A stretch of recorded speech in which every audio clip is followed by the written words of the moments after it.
একটি জাহাজ দূর সমুদ্রের বুকে পাড়ি দিয়েছে নির্দিষ্ট গন্তব্যে পৌঁছাবে বলে। দিন এবং রাত পাড়ি দিয়ে গন্তব্যের নিকটবর্তী হতে থাকে জাহাজটি। পৌঁছানোর কিছুদিন পূর্বেই হঠাৎ করে জাহাজটি উধাও হয়ে যায়। অনেক খোঁজাখুঁজি করেও কোনো হদিশ মেলে না। তবে জাহাজটি কি কোনো দুর্ঘটনার শিকার হয়েছিল, নাকি সমুদ্রের বুকে লুকিয়ে থাকা কোনো গোপন শক্তির কবলে পড়েছিল? প্রশান্ত মহাসাগরে রয়েছে এমনই এক রহস্যময় জায়গা যা ডেভিল সি বা শয়তানের সাগর নামে পরিচিত।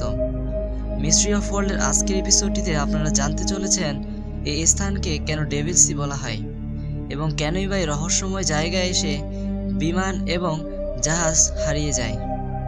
তবে তার আগে যারা এখনও আমাদের চ্যানেলটি সাবস্ক্রাইব করেননি তারা অবশ্যই সাবস্ক্রাইব করে নেবেন পরবর্তী আপলোড হওয়া ভিডিও সবার আগে দেখতে। জাপান এবং বনিন দ্বীপের মধ্যবর্তী একটি জায়গা ড্রাগন ট্রায়াঙ্গেল হিসেবে পরিচিত, আর এর আশেপাশের এলাকাটিকেই বলা হয়ে থাকে ডেভিল সি বা শয়তানের সাগর। এটি জাপান, তাইওয়ান এবং ইয়াপ দ্বীপপুঞ্জকে সংযুক্ত করেছে। দশকের পর দশক জুড়ে স্থানটি এক অজানা রহস্যের আধার হিসেবে পরিগণিত হয়ে এসেছে। এমন রহস্যময়তার কারণে জায়গাটি সাগরের বুকে একটি অশুভ স্থান হিসেবে সকলের কাছে পরিচিত। ঘটে যাওয়া ঘটনার পরিপ্রেক্ষিতে অনেকে ড্রাগন ট্রায়াঙ্গেলকে বারমুডা ট্রায়াঙ্গেলের যমজ বলে থাকেন।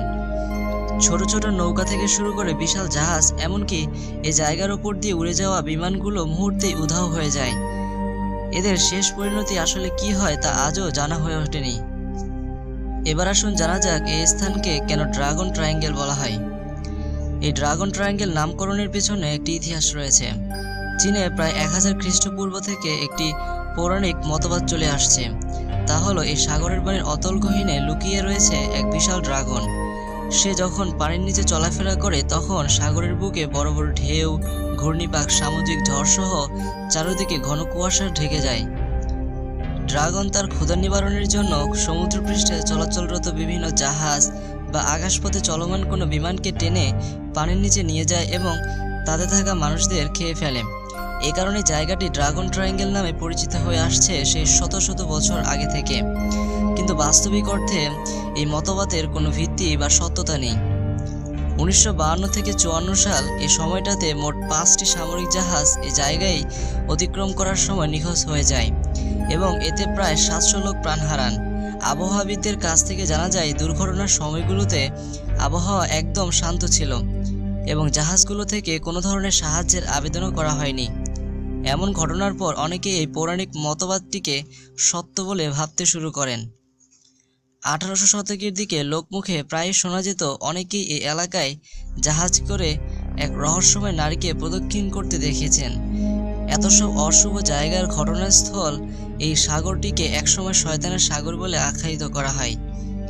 1200 শতকে প্রাচীন চীনের অধিপতি জাপান আক্রমণের উদ্দেশ্যে বেশ কয়েকবার তার সুবিশাল প্রশিক্ষিত সেনাবাহিনীকে সমুদ্রপথে প্রেরণ করেছেন, কিন্তু প্রতিবারই সেই একই জায়গায় এসে জাহাজ নিখোঁজ হয়ে গেছে। শেষবার প্রেরিত যুদ্ধ জাহাজটিতে প্রায় 40,000 সৈন্য ছিল এবং ড্রাগন ট্রায়াঙ্গেল পার হওয়ার সময় একইভাবে জাহাজটি নিখোঁজ হয়ে যায়। পরে জাহাজ বা জাহাজের মানুষ সম্পর্কে কোনো খোঁজ পাওয়া যায়নি।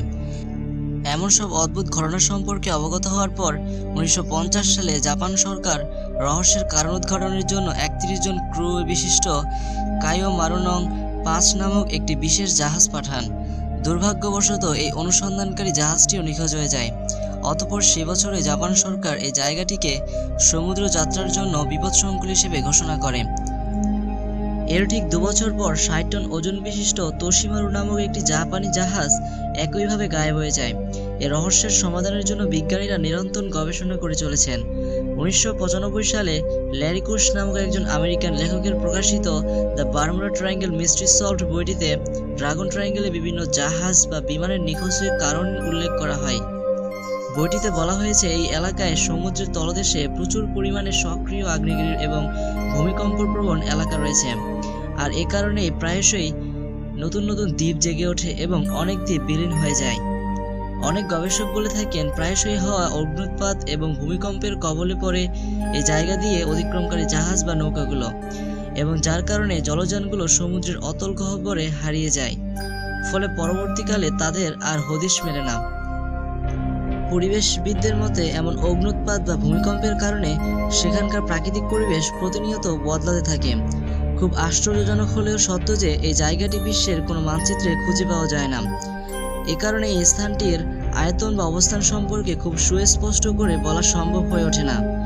মানচিত্রে এর উল্লেখ থাকলে হয়তো নাবিকদের আগে থেকেই এই অনাকাঙ্ক্ষিত জায়গা সম্পর্কে একটি সতর্কবার্তা প্রেরণ করা সম্ভব হতো। 1972 সালে লন্ডনের সাগা ম্যাগাজিনে প্রকাশিত the 12 Devil's great years around the world অনুচ্ছেদ থেকে জানা যায় পৃথিবীতে সর্বমোট 12টি স্থান রয়েছে যেখানে তীব্র চৌম্বকীয় আকর্ষণ অনুভূত হয়, আর ডেভিল সি বা শয়তানের সাগরে অবস্থিত ড্রাগন ট্রায়াঙ্গেল এমনই এক জায়গা। সায়েন্টিফিক আমেরিকানে প্রকাশিত তথ্য অনুযায়ী ড্রাগন ট্রায়াঙ্গেলের এই স্থানটিতে প্রায় 37,000 মাইল এলাকা জুড়ে গভীর সামুদ্রিক খাদ রয়েছে এবং এখানে প্রচুর পরিমাণে উদগীরিত লাভা ও কার্বন ডাই অক্সাইড রয়েছে। 1973 সালে ল্যারি কুশের লেখা একটি বই থেকে মায়োজিনশো নামক সক্রিয় আগ্নেয়গিরি সম্পর্কে জানা যায়। মারু নামক জাহাজটি যেখানে নিখোঁজ হয়েছিল এই আগ্নেয়গিরিটির অবস্থান ঠিক সেখানেই। এই আগ্নেয়গিরি থেকে থেমে থেমে অগ্নুৎপাত হয়ে থাকে। স্বভাবতই তা পানিতে প্রচণ্ড আলোড়নের সৃষ্টি করে এবং শান্ত পানিকে মুহূর্তেই উত্তাল করে তোলে, যার ফলশ্রুতিতে পানির ওপরে ভাসমান যানগুলোকে প্রবল আকর্ষণে পানির অভ্যন্তরে টেনে নিয়ে যায়। অনেকগুলো সম্ভাব্য কারণের মধ্যে আগ্নেয়গিরির অগ্নুৎপাতকে মুখ্য কারণ বলে গণ্য করা হলেও সুনিশ্চিত করে এখনও কোনো সিদ্ধান্তে উপনীত হওয়া সম্ভব হয়নি। বিজ্ঞান ও প্রযুক্তির কল্যাণে মানুষ অনেকটা এগিয়ে গেলেও অনেক সময় প্রকৃতির রহস্যের কাছে হার মেনে নিতে হয়। ড্রাগন ট্রায়াঙ্গেলেও এমন একটি প্রাকৃতিক রহস্য যা এখনও জনমনে ধাঁধা সৃষ্টি করে রেখেছে। হয়তো অদূর ভবিষ্যতে আমরা জানতে পারবো এমন ঘটনার প্রকৃত কারণ। আজ তাহলে পর্যন্তই। ভিডিওটি যদি ভালো লেগে থাকে তাহলে অবশ্যই লাইক এবং শেয়ার করবেন এবং আপনার মূল্যবান মতামতটি নিচের কমেন্টস বক্সে লিখে পাঠাবেন। পরবর্তী রহস্যময় ভিডিও আপলোড হওয়ার আগ মুহূর্ত পর্যন্ত ভালো থাকবেন, সুস্থ থাকবেন। ধন্যবাদ সবাইকে।